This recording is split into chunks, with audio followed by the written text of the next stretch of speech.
Well, good morning or good afternoon, depending on what time zone you're in. Thank you for joining us today. We are going to be talking about building and measuring district capacity to implement multi-tiered systems of support at 3 tiers. This is part of our School Climate Transformation Grant series of webinars. I am Jessica Swain-Bradway at Midwest PBS Network, and I have the supreme honor of getting to introduce some really amazing speakers for all of us. Today we have a real treat. We have Rob Horner and Steve Goodman. Rob is a professor at the University of Oregon in the Educational Community Supports Research Unit.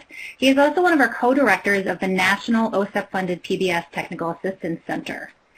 Steve Goodman is the director of Michigan's Integrated Behavior and Learning Support Initiative, MBLESI. We learn a lot from Steve about integrating behavior and reading outcomes through multi-tiered systems of support. All of our webinars are recorded, accessible for later use. And without further ado, I'm going to hop off and let Rob and Steve take us away. Thank you.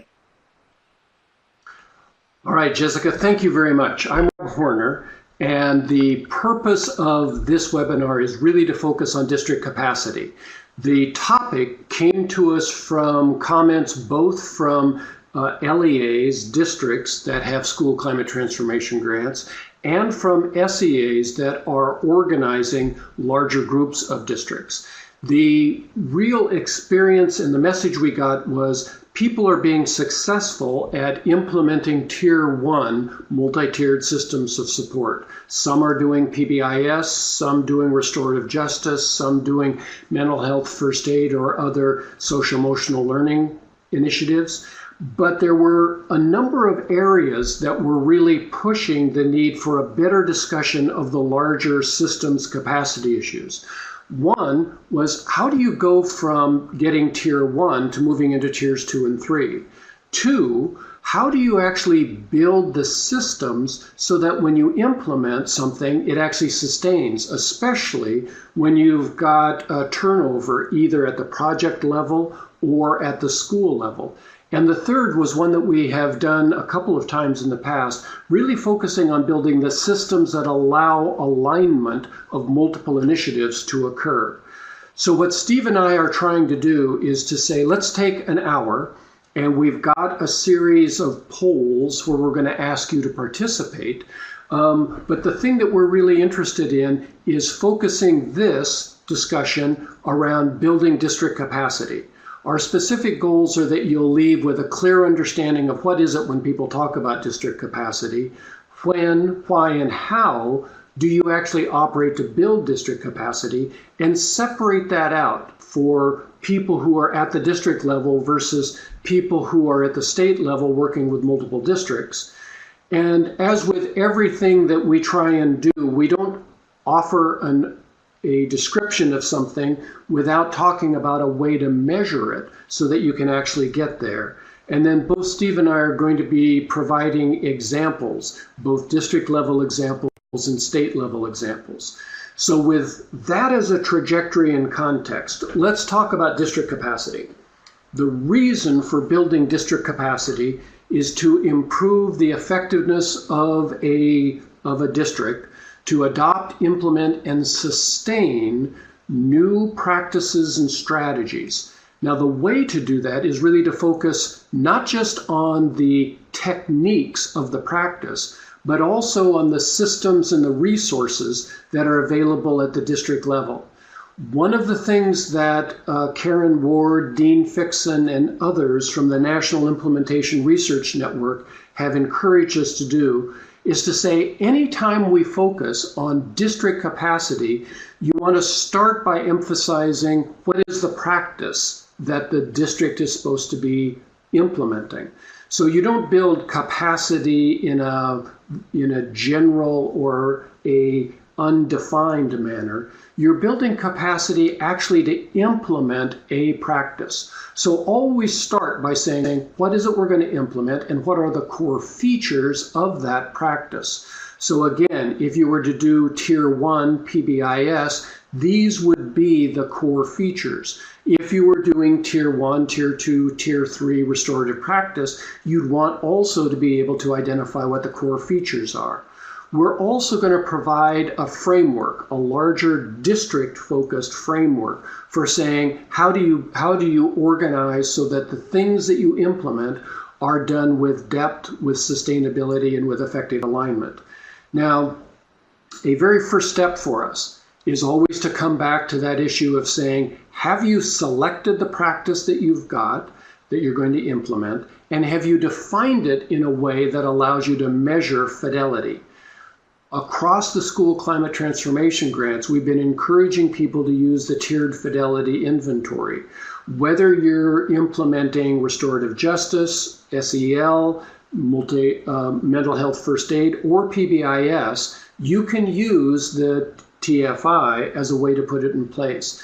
There are two big reasons for that. One is that the tiered fidelity inventory actually has the technical adequacy data that allows us to believe that the numbers are useful and valid.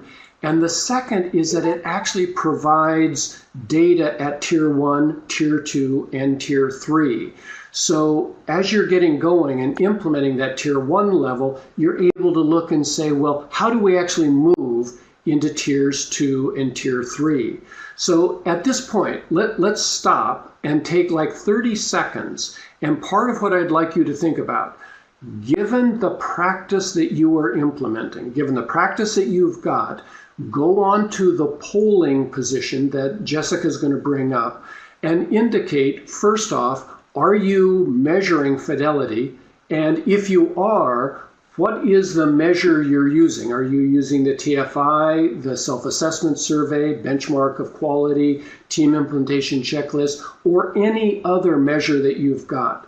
So take just a little bit of time right now and let us know what are the pieces that you're doing. And Jessica, let me know when you're seeing this as being fairly complete, and we'll share the data with you.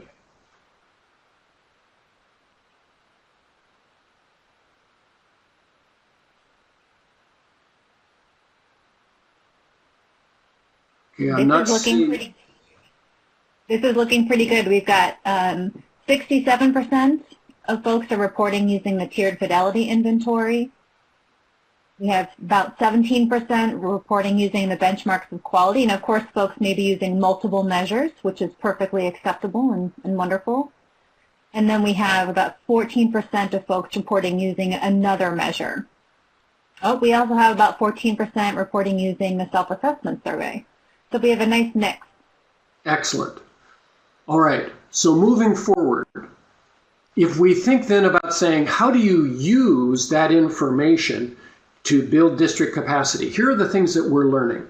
All the things about district capacity start with a leadership team. The leadership team is the foundation and the core for building district capacity. There are three big things that you want in a leadership team. You want a group of people who have the organizational standing to actually influence policy. You want a group of people who have the budget authority that they can actually manage all of the different initiatives that are being aligned. And you want a group of people who either have or can bring in the content knowledge. So a leadership team, now this is not the team at the school level. It also is not a team that only is managing your school climate transformation grant. This is a district leadership team with organizational standing, budget authority, and content knowledge. The second thing that we're learning, if you're really going to build district capacity, is the need to actually build a set of local demonstrations. And think about it this way.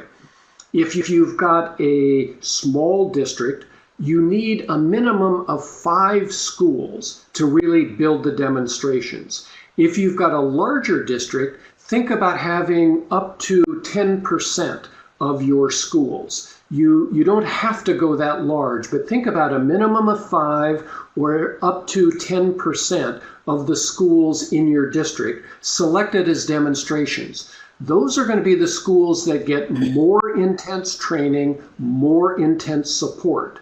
The demonstrations are used to show that you can actually do the practice in your district. But here's the real key.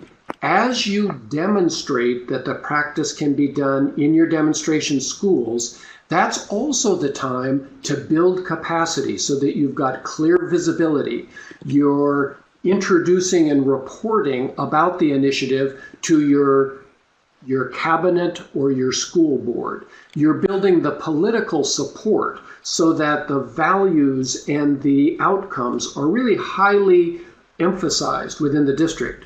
You're organizing around the policy and alignment systems, the personnel structure, and then the next part is you actually are building the ability of the district to train new people in that practice, to coach on site the implementation of those practices, building both the data systems and the use of the data systems for performance feedback, and establishing the local expertise that's needed to be able to do content knowledge that'll take you to tiers 2 and tier 3. Now, many of you have seen this picture before, but let's actually take a few of these items and go into them a little bit more depth. And the reason I'm choosing these is these are the ones where we're seeing the biggest payoff when you invest. For example, if you're looking at the selection, orientation, and evaluation of personnel, to what extent has the district not just invested in restorative practice or PBIS, but actually built into every recruiting document and every interview protocol something that says preference will be given to applicants who have demonstrated experience and expertise in implementation of multi-tiered systems of academic and behavior support. Now, think about the impact it has to include that kind of sentence, not just for project positions, but for every teaching, administration, school psychology, counselor, social work position within the district. Similarly, think about the orientation that happened this last August or September for new people coming into the district. Did every individual who entered the district get an orientation that said, we in this district are organized around multi-tiered systems of support. We're investing in the social culture, and we expect that as you enter a school, you should see both in the social and academic realms of the school the multiple tiers of support intensity that are available. Did people enter being aware of how that was built in? Every school right now and every district in the country is struggling with how to organize effective evaluations. So another variable would be to say, are people clear? And is this something that has been negotiated with the union that annual evaluation of administrators, of bus drivers, of teachers, of related services personnel will include questions related to tell us what you have done to demonstrate implementation and the impact of using multi-tiered systems of academic and behavioral supports. Think about the extent to which, as you are building the professional development activities, the series of events that will happen this year, has the training and professional development been organized so that you can actually show, well, this is going to improve our use of data around multi-tiered systems. It's going to include our ability to select multi-tiered systems. It's going to include our ability to actually coach and sustain multi-tiered systems. And the system is not just the training part, but do we make sure that whenever we do training, we ensure that on-site coaching is available to make sure that people can use the skills and the knowledge. The last piece that I really wanted to emphasize was the data systems. If you're going to build district capacity, one of the things that almost all districts are aware of right now is you need data. You need data about fidelity and you need data about impact. So of the things that we've learned about empowering and assisting your staff, providing the right information in the right form at the right time is the single most efficient way to get multi-tiered systems of support actually embedded and used. But part of what goes beyond that is too often we focused only on getting people data, not on teaching how to use data for problem solving. So one of the things that we would really emphasize is that it's really critical to move into how to actually implement these variables. Now, Steve and I would not do a webinar and say, here are ideas that we would want you to use, without also providing a pretty clear example of how do you actually measure this. The district capacity assessment from the National Implementation Research Network has been the measure that we've used over and over again. Now, this is available online and without charge at sisep.org. And you can also go to the North Carolina National Implementation Research Network website and get access to this. The DCA has 10 subscales, 40 items. It's built on Fixon, Blasey, and Ward's metric and organization of implementation science, but it actually assesses nearly all of the variables that I was just talking about. It is in a format that many of you will recognize. The DCA has individual items that are organized by the subscales. Each item has data sources that you look at. So if you're looking at saying, do we have a district level team, it will ask you, well, look at the team, and do you have people who have these features?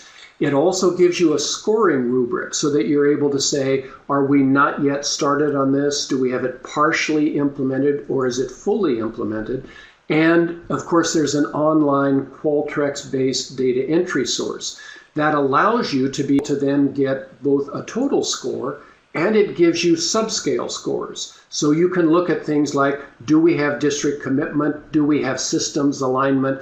Do we have action planning? In this particular example, you would celebrate that the performance assessment that's done within the district is doing well, but focus on areas related to system alignment and action planning.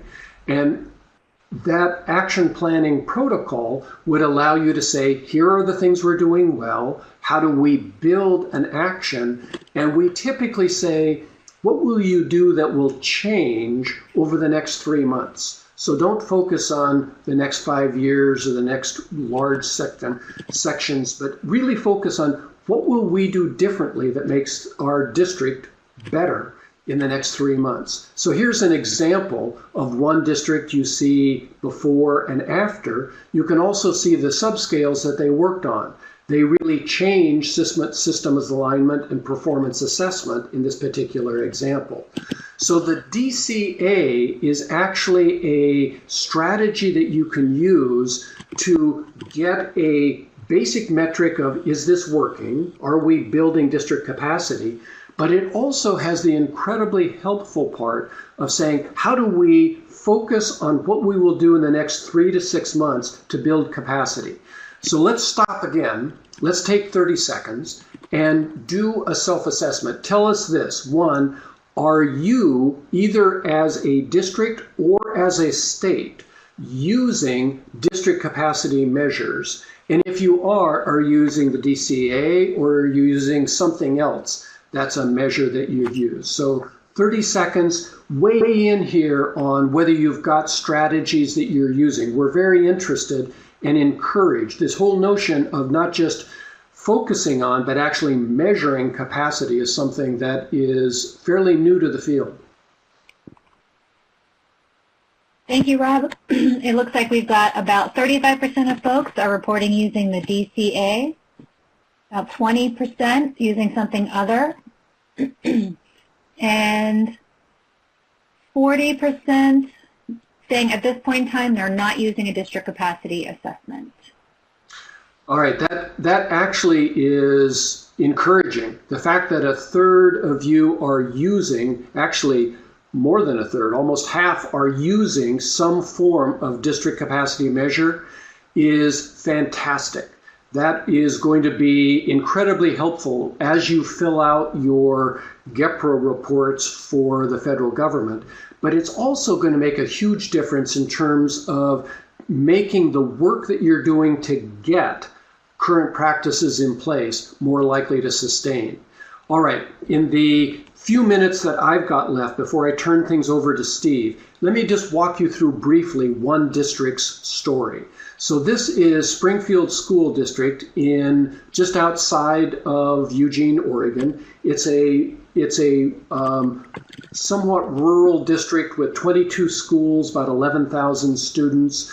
It has noted for modest diversity but high rates of students who come from low-income families. 3 years ago, they adopted the implementation of multi-tiered systems of support. They adopted PBIS. They have developed a district leadership team. And during the 2013-14 academic year, they used external trainers to actually embed Tier 1 PBIS in 5 model demo schools. In 2014-15, the same trainers worked with the same schools to embed Tier 2, and in the following year, they embedded Tier 3. Now, the thing that makes this district useful for today is they also, while they were working on the demo schools, they built in the capacity to actually do their own training and coaching. So in the second year, they actually used local district trainers to train the remaining elementary schools in Tier 1 and then in Tier 2. They also used their own district trainers and coaches to introduce PBIS at the Tier 1 level with the middle and high schools. So as they built PBIS capacity in individual schools, they also built district capacity. When you looked at their DCA scores in year 1, their DCA score is a modest 50%. But when you look at what they were doing, they had good commitment, they had good selection and training, they even had fairly good data systems, although not as strong about using data. Their focus was really on systems alignment, performance assessment, and real big emphasis on building coaching and data system strategies. In the second year, their capacity as a district went way up, and in the third year, they established a score that I think at this point is about the highest district score that we've seen around the 275 districts that have used the DCA in the past year. Interestingly, they also went back and said, okay, this describes our capacity to implement PBIS. If we look at the extent to which we could implement early literacy, however, our capacity drops down. So the emphasis here is capacity, the systems were there, but they didn't have the actual training, coaching, and data structures that were necessary to document that for early literacy, they could do the same as they were doing for PBIS.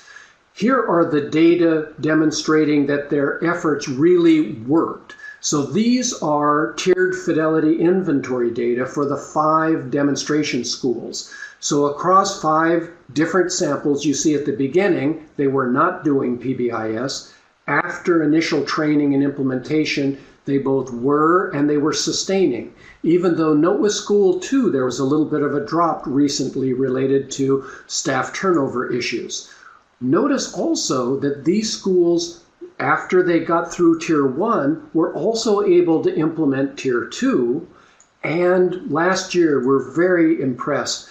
They were actually able to adopt and implement Tier 3. The goal this year is to take advantage of these demonstrations and extend them to the non-demonstration schools. These are the data from TFI for the schools in this district that were not trained by the external trainers. These are schools, and remember, at this point with these data, only Tier 1 and Tier 2 have been trained by the local district and supported by local coaches. But what this demonstrates is that the schools, even the schools that were trained locally, have been able to implement and sustain.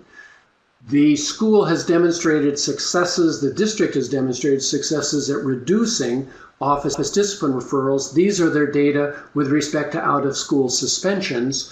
Their real focus now, this year, is after having implemented PBIS at Criterion for 2 years, Are they going to be able to show the kinds of gains that we typically see when we're focused on academic outcomes? So here are the takeaways so far. 1, focus first on building the district leadership team. 2nd, build a data system that gives not just the schools, but the district team clarity on where to focus. The use of the DCA was directly related to investment by the district in data systems, coaches, and district level trainers.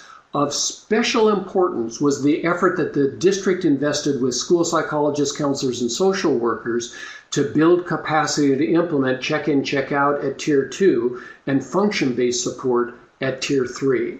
So this is one example. Steve, I'll now turn to you for clarification, elaboration, and demonstrations on how we can do it in Michigan. Thank you, Steve and Rob. Before we move on, Kelly had a question about the DCA slides from the Oregon district. She wanted to know if the same people had completed the assessment. And I asked her for a little bit more information. Maybe she can hop on and give us some more about her specific question.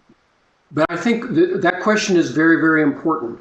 If I understand what she's saying is across the 3 years in Springfield were the same human beings the ones who were administering the DCA and providing information. The DCA is done with the district leadership team and an external reviewer.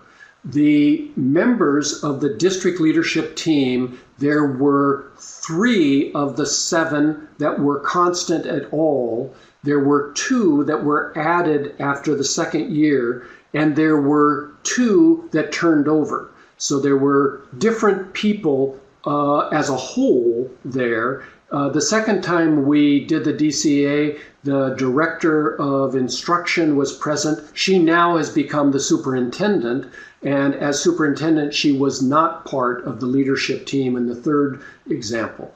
But the same person did the external review. 3 of the 5 or 7 people were the same, and there was some turnover. So that's a little bit of a complicated answer. So Steve, can you move us forward? Yes. So thank you. So Rob set the stage and gave examples of looking at the capacity assessment. What my job is to give you a couple examples here of how we're using it within the districts and how we are also using it at the state level. So at the district level, we have the belief that the students can't benefit from effective practices unless they are implemented well, which is Fidelity. And we are also adding on to that teachers can't implement effective practice as well unless they're supported through district support. So what we have with the district capacity assessment is a way to make sure we are implementing supports for educators and that can be sustainable and scalable. So I'm going to give you a few examples of how we do that. When looking at the data for decision making and action planning, we are saying it's not enough to collect the data, we need to do something with it. And to make decisions of what to do with it, we use, Karen Ward shared this from the National Implementation Research Network. And if you look at the rubric here, at the bottom is the ease of implementation. So on the bottom left it's low to high ease, and then the impact, low to high, moving up to the vertically on the left side. So if something has a high impact and a high ease of implementation, your first thought is just to do it. And then we have to consider if it's a low impact and low ease of implementation. Let's really look at the root cause of analysis and continuing to say, is this something we should focus on? So taking that rubric, that idea, we have looked at the prioritizing suggestions for linking DCA, the district capacity assessment, to action plans. And here are 4 things that we have looked at for making those decisions. 1, focus on high impact items. 2nd, focus on items that are prerequisite for other items. So are there things that if you get that in place, it'll have a domino effect on others. The 3rd, focus on items that are almost there. This is hard work, and we need to support educators through this effort. We say, well, how do we keep that momentum going to show that we are making progress? And low-hanging fruit, people often talk about that. What are the easy things that we can get in place to move forward?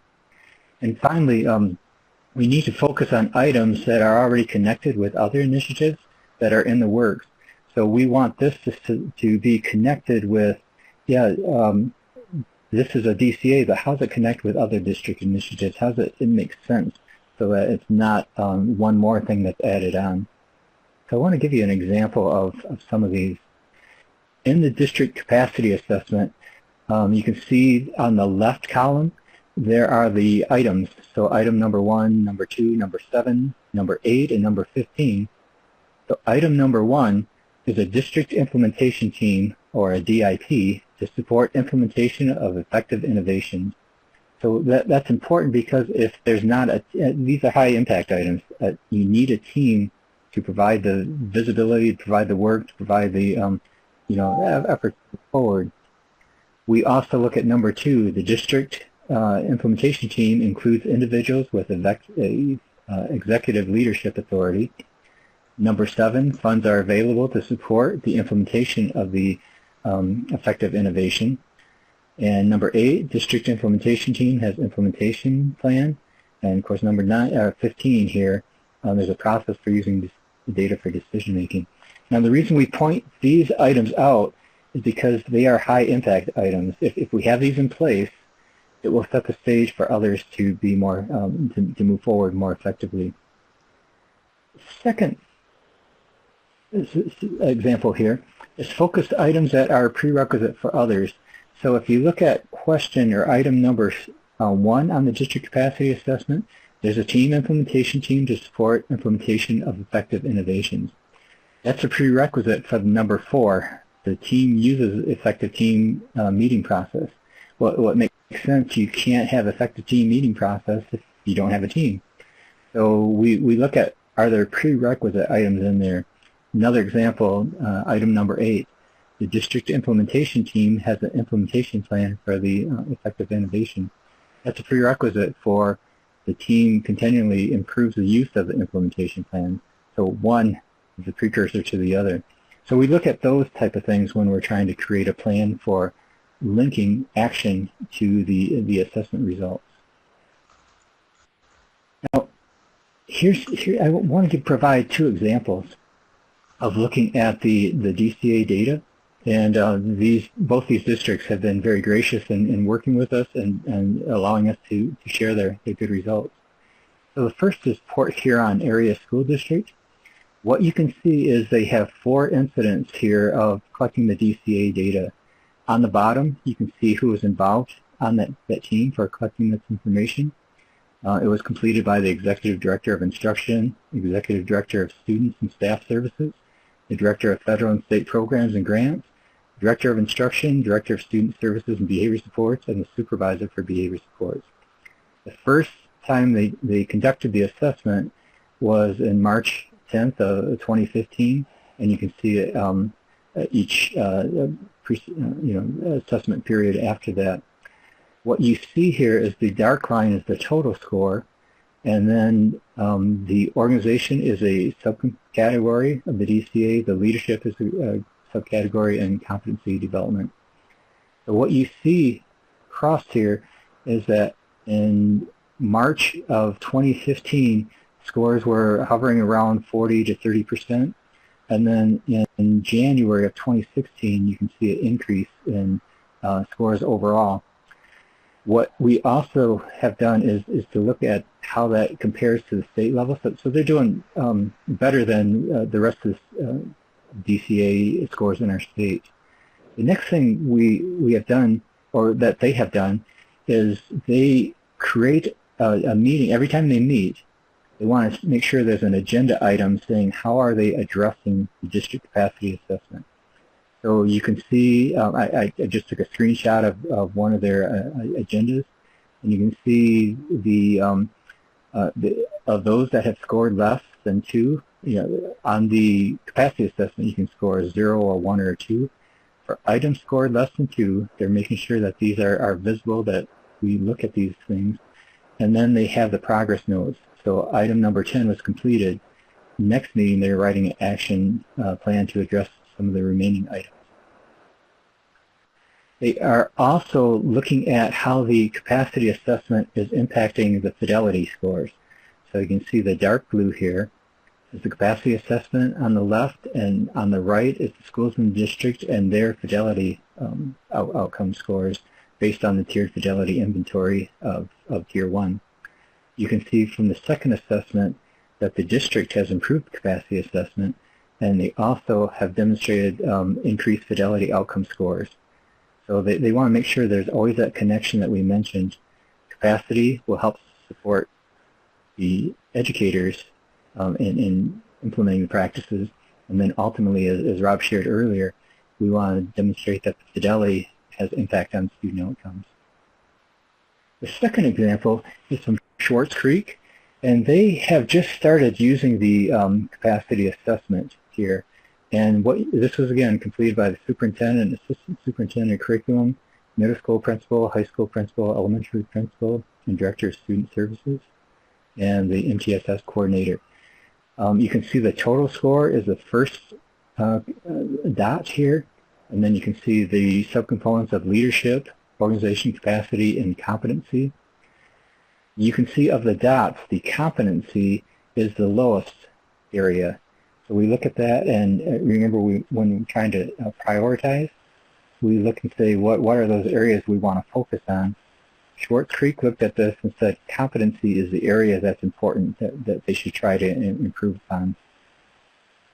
So here's an example. They created an action plan, and in this action plan, they listed out the items, again, who's going to do what, by when, the status, and you can see some of the items listed here. More specifically, when they looked at their district capacity example, item number 24, and these are all items around competency to increase the competency of individuals here. They look at the coaching service plan, had a 0 on it. So in their action plan, they said, we need to develop a district coaching system that includes outlining coaching responsibilities, procedures, processes, accountability structure, and designee to communicate with the coaches around resource and time allocation. So they set a date that they're working on that. It's in progress. And then, so that's the action plan. They actually have demonstrated that. So here's their coaching service delivery plan. So if you think about it, their district capacity assessment identified an area of need. They put it into their meeting agenda, and they create an action plan on it. And then here is the actual document of following it through, saying, yes, it's a need. What is it our coaching service delivery plan look like? So it's just following the whole logic of how we can use this to improve district supports. So have a poll for you here. And the poll is, to what extent does building district capacity fit with your school climate transformation grant goals?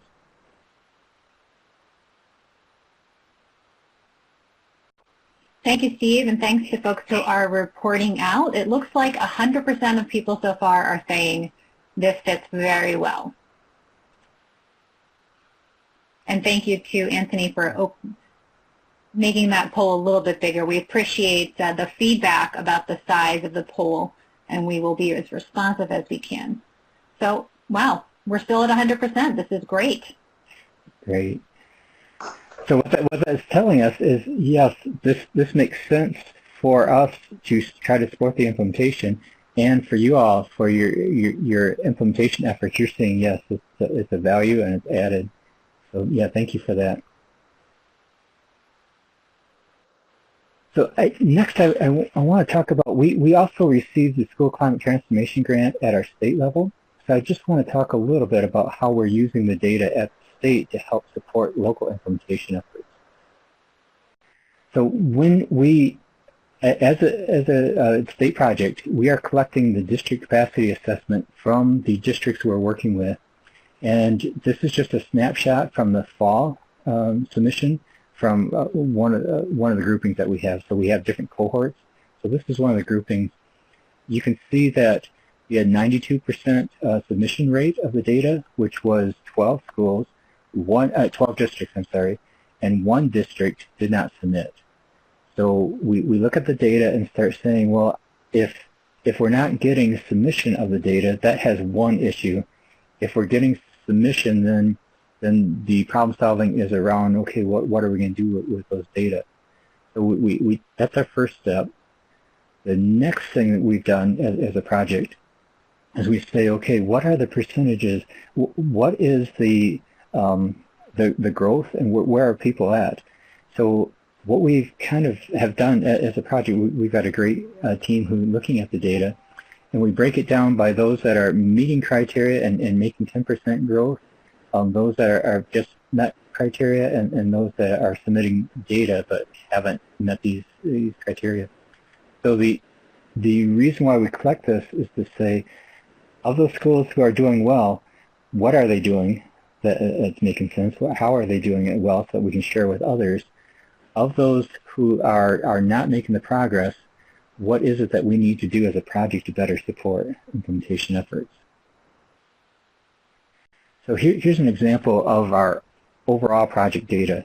You can see that on this graph, there are different cohorts. So the red line represents our first cohort. There are 8 districts in that.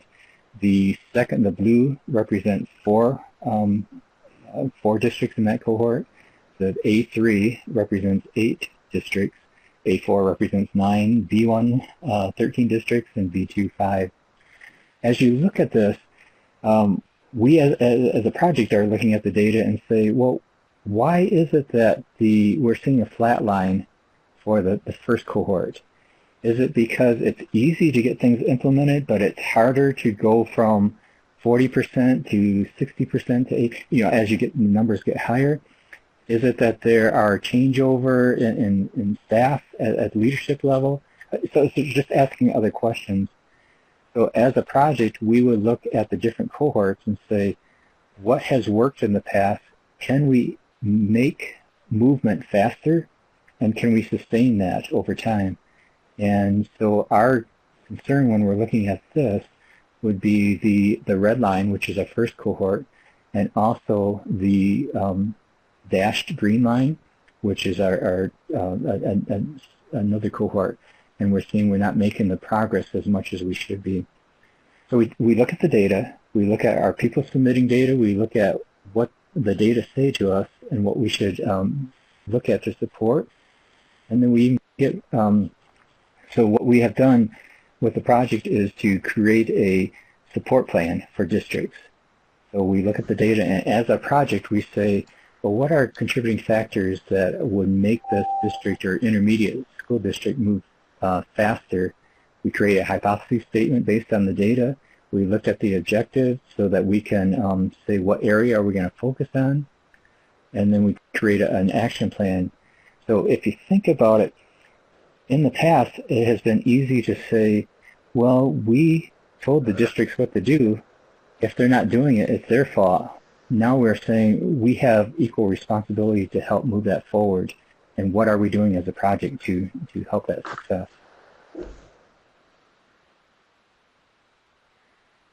One other thing that we have been trying to do is to create dashboards, create resources so that the districts that we're working with, it's very easy to collect the data, to use the data, and to act upon it, and so that they constantly have a growth mindset, continuous improvement.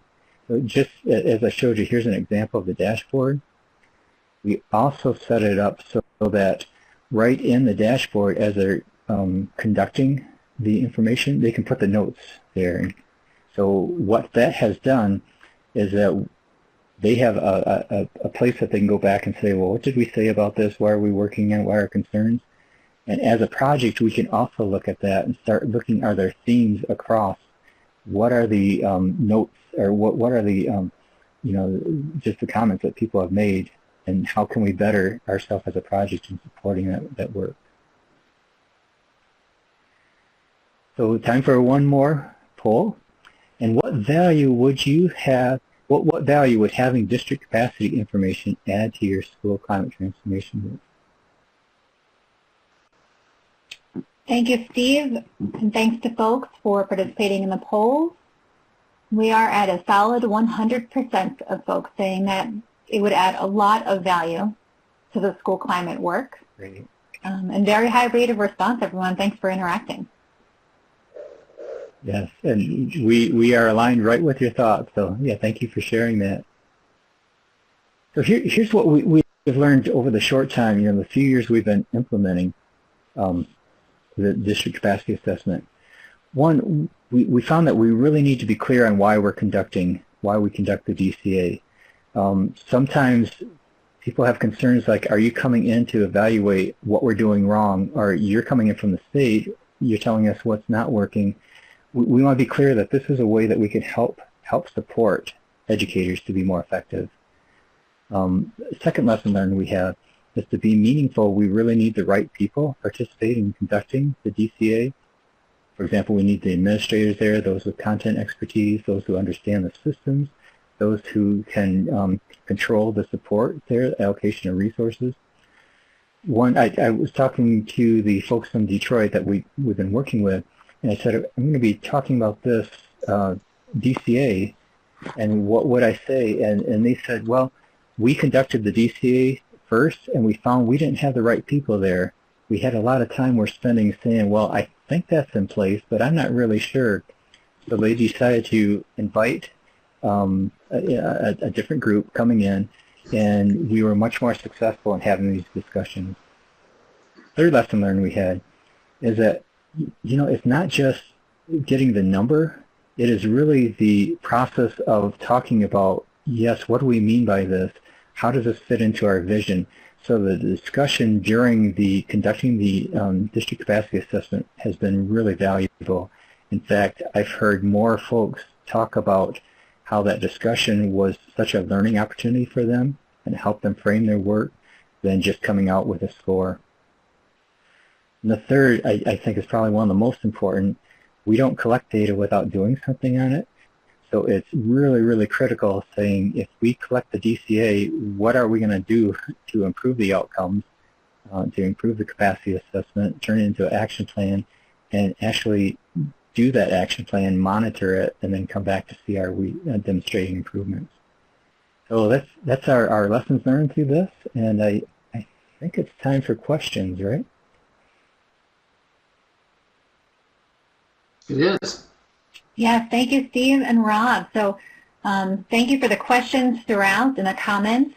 We would love to get your feedback. Ask more questions. If you have a question, I guarantee somebody else on the webinar also has that question. You can put them in our comments and questions pod over to the right underneath our video screens there. Thank you, Sue. Sue is one of our Wisconsin School Climate Transformation Grant Coordinators. Thanks for being on here, Sue. I am glad that the resources are helpful to you. We're going to give folks some time to think about their questions or talk with the person next to them and let us know how else we can be helpful.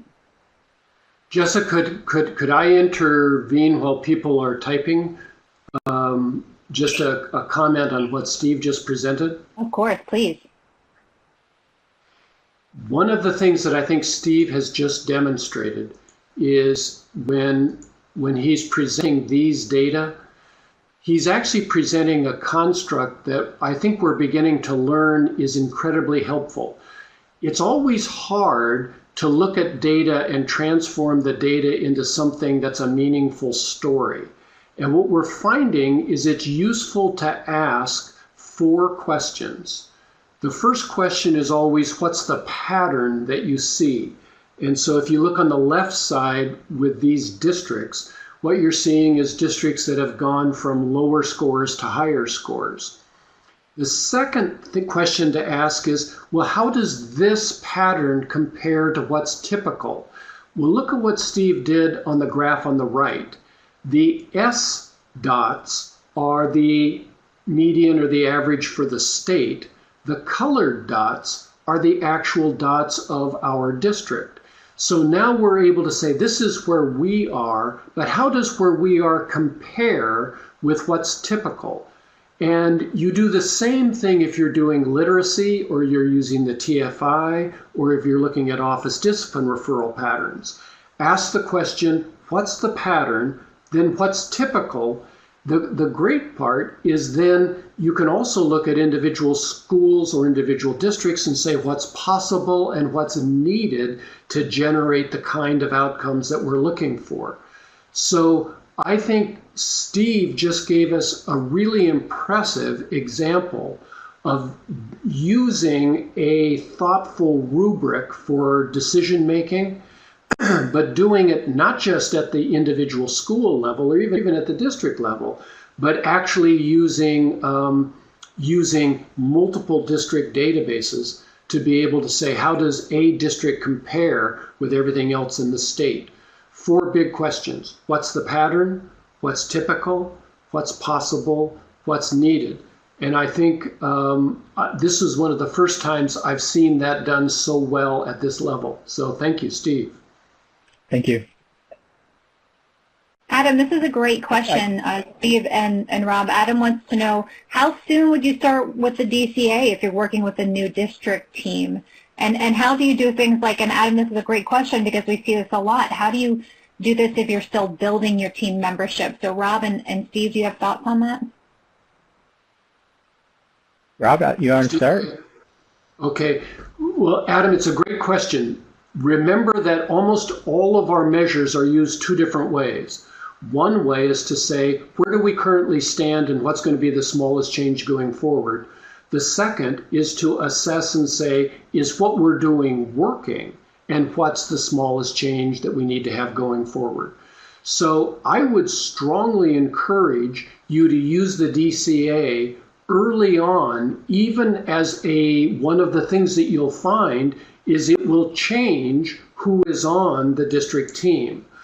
Don't get caught up in thinking of these data as part of a research study.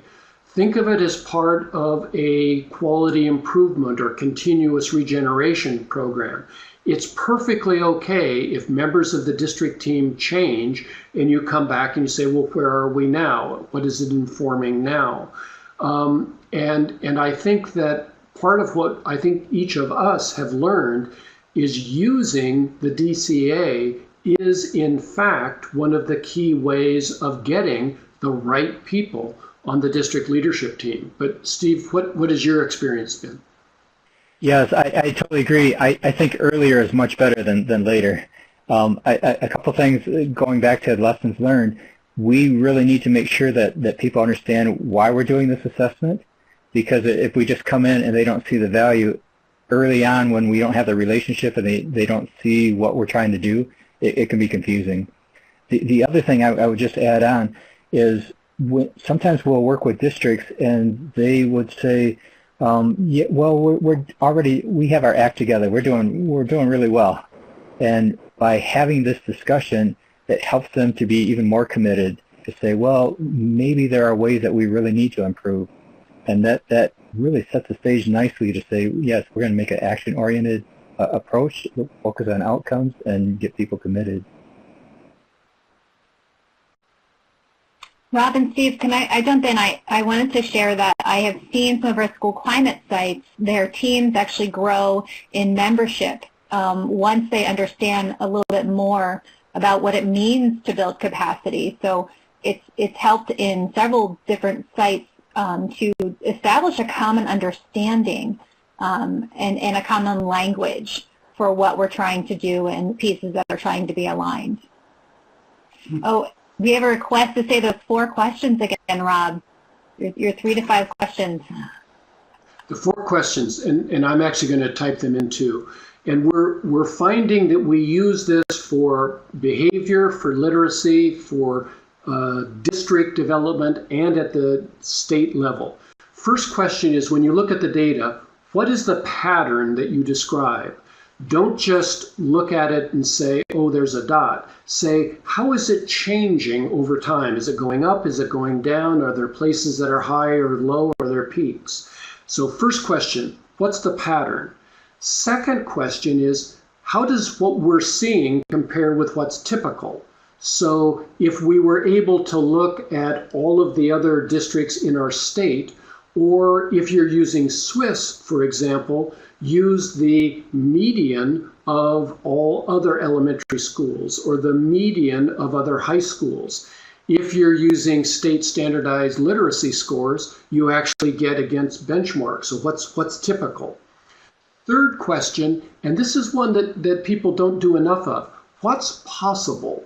So think about not just the school that's doing the most outstanding, but say the top 25%. So of the 25% of our districts or our schools, where do those stand? And then the one that I like best is what is needed? What do we really need this to look like if we're going to produce the outcomes for students and families that we've identified? So 4 questions. What is the pattern? What's typical? What's possible? And what's needed?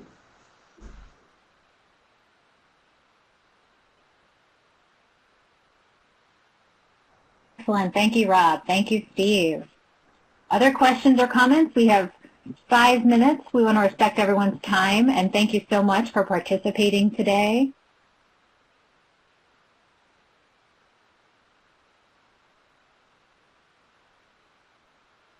Okay, Jessica, thank you so much for hosting. Anthony, thank you so much for managing the logistics and information technology pieces. Appreciate it.